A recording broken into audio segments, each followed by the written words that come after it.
This video is going to take our passing a one-dimensional array, and we're going to now pass another array, but now it's going to be a string array, and it's going to match up with the drink names in our drink machine. So I created a second method, display values, and it has a string argument rather than an integer argument. And so this is an overloaded method.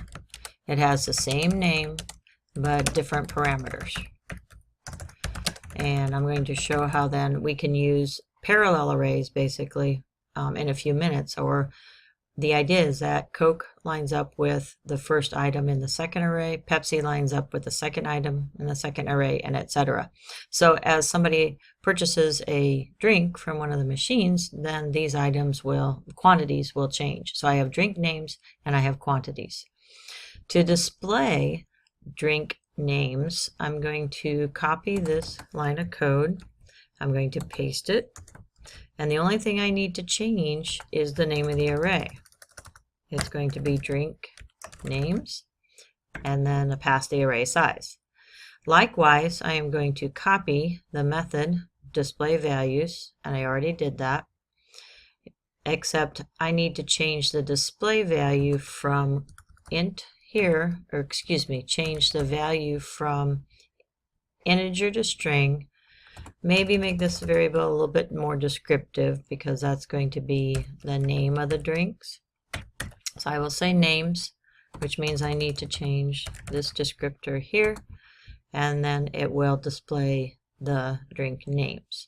If I run the code, we should get both arrays. And it's going to display the values first for the quantities and the values for the names second. When I compiled, I got an error message that says does not find an operator to take this type.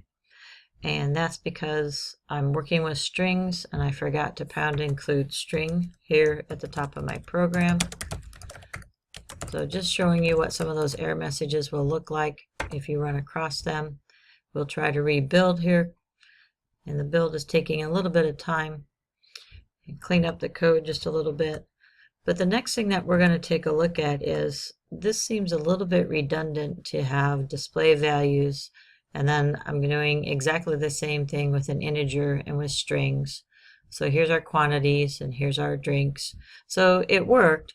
But it was kind of like duplicate work. This is duplicate code, this is duplicate code, this is duplicate code. And so it might be time to look at refactoring.